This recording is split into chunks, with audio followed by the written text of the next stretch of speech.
Hey, I'm so grateful to get to be teaching you today about Syndiffeonesis, which is the relational structure of reality. Everything exhibits this one property, and it's Syndiffeonesis. Sameness, synesis, indiffereonesis, difference. Sameness in difference, difference in sameness. It means that last time we said that reality is self-contained. It is the same as itself everywhere. It has this universal form, right? But then what about, things in reality certainly look different from one another. There are certainly distinctions in the world. So does reality break? There are all these different perspectives.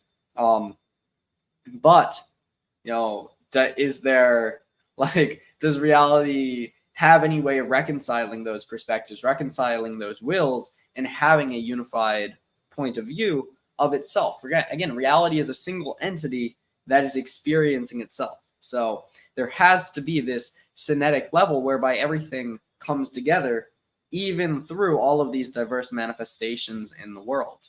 And so to do this, it has this basic property called Syndiffeonesis, which basically ensures that whatever distinctions arise in reality, they will ultimately reduce to the same level of sameness. Reality is a syndiffionic relation, where basically its intentional aspect is sameness. Its internal being is it is one entity at its essence, and then its expression, its external aspect, its extension is diffeonesis. It's difference. It is fundamentally different. So everything in reality has both that synetic aspect, that sameness, as well as that different aspect. And the different aspect is its instantiation, and the synetic aspect is its form. So both of those have to come together, but ultimately any two things that are different are ultimately reductively the same because they reside within the same common reality. They are to that extent similar. And even the two, there's no way of positing things which are fundamentally different in reality any more than you can have, because being the same is defined as inclusion within reality. Anything which violated Syndiffeonesis would not be in the reality part of the reality principle. It would be in non-reality, and therefore does not have any bearing whatsoever on our reality system, which omits no essential predicate. There's nothing outside of reality which reality needs.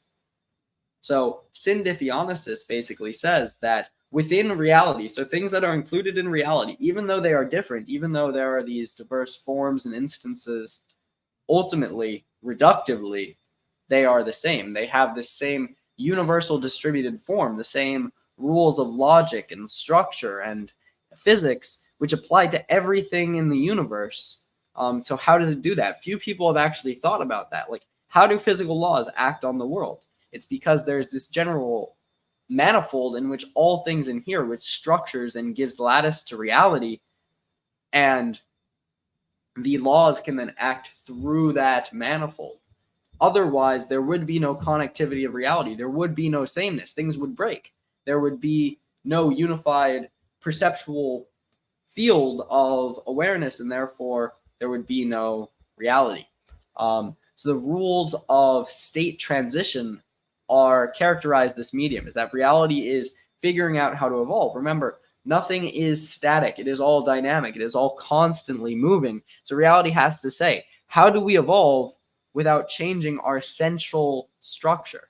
And it does this through Syndiffeonesis. It's descriptive, is that a syndiffionic relationship consists of a difference relation. So yes, things are different within a relational medium.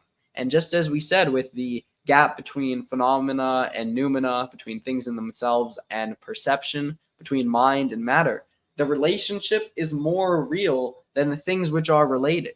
The mind-matter relationship is more fundamental than either mind or matter.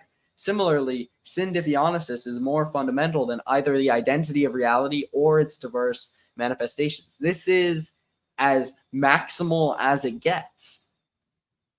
A syndiffionic relationship consists of a difference relation embedded in a relational medium, Christopher Langan says, whose distributed rules of structure and evolution support its existence. So it is a medium which is evolving dynamically in order such that it can continue in its current identities. It's like a treadmill. It has to continue to self-identify in order. That is its purpose. That is its goal, is that self-identification.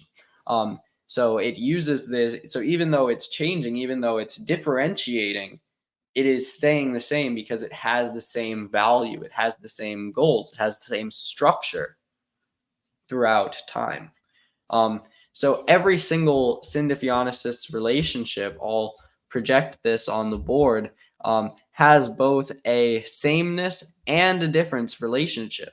So you can't have either one. And a relational medium between two things, again, this relational medium is more important than X or Y.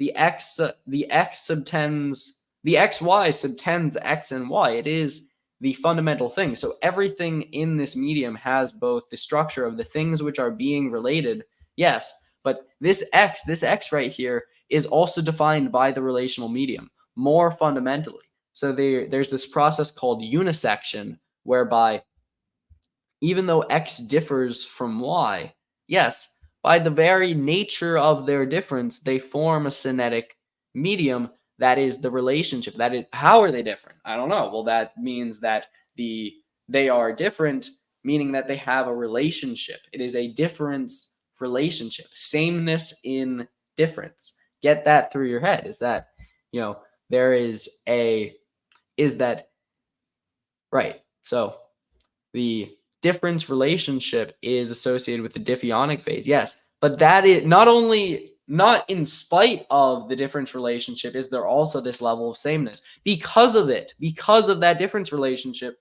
both relands, both things that are being related, have that relationship in common between them. So that means that they are the same as one another reductively. So essentially, again, every single so the syndiffeonic relationship here, we can check this out, is that the synesis between X with a unisect of Y then distributes over the difference relationship of X and Y. So that means that relationship distributes over every single instance. And this is infinitely repeatable. If we relate 10,000 objects, all of them have that relationship as shared structure. It says, so and that also applies to nomology, not only laws and rules, but laws about rules, laws about laws. Is how is reality structuring itself? It structures itself through the relationship between multiple of its laws, which are determined through feedback between syntax and state for the purpose of generalized utility. And then that common structure, that global structure of reality, then distributes over everything in the world, everything in the universe, as a universal distributed form, a UDF that applies equally to everything in reality. So basically, any two laws which you might say are different but are both universal within reality have to be reductively the same. They're two different ways of looking at the same thing, which is this universal law, this natural law, which is embedded within reality itself at the synetic level. So basically, that is so anything which is distinct ultimately has to be syntactically equivalent to itself. It has to have this shared structure, this common relationship that defines its distinction. So Christopher Langan says Syndiffeonic relations can be regarded as elements of more complex infocognitive lattices with spatial and temporal dimensions. So basically, this applies not only to these abstract ideas of information and logic, but also to space and time. Is that is that if you think about it in terms of syntax and state, in terms of structure and instances, the structure is the sameness level, and the differences is the instances. So so everything in reality relates in this very fundamental way that kind of it is tautological. Christopher Lang says it is a metalogical tautology amounting to self-resolving paradox. And that's a very interesting phrase. It means that reality resolves the paradox of its difference, of how it can share all these unique, viewpoints on itself by experiencing itself and existing as one entity.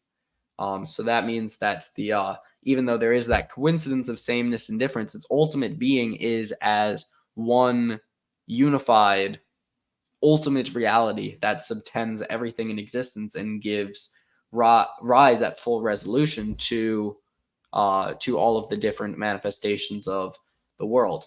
So that means that it is immune to paradox, because any two things that you relate that are supposed to kind of be contradictory, if they're both within reality, then they reduce to that synetic relationship.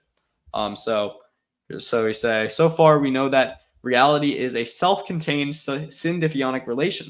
We also have access to an instructive sort of diagram that we can use to illustrate some of the principles which will follow. So let us see if we can learn more about the kind of self-contained Syndiffeonic relationship that reality is. So those are the two principles we've learned so far. Remember, reality principle. Reality contains all and only that which is real. And Syndiffeonesis. There is sameness in difference, and there is difference in sameness. Reality is self-contained, meaning that nothing outside of reality contains it, and everything in reality has the shared structure of being included within reality, and therefore all of its different manifestations are just sub-languages, and that's an important word. They're sub-languages of the ultimate identity of reality. So that means that reality, by implication, we'll find out that reality has to be a language. It is reducible to language at the very least, in a way that has to be Syndiffeonic and self-contained. So it is Syndiffeonic, self-contained language. And obviously now we're talking about something that is far more general than just human, natural spoken language. We're actually talking about the language of reality itself. So thank you to all. God bless. Take care.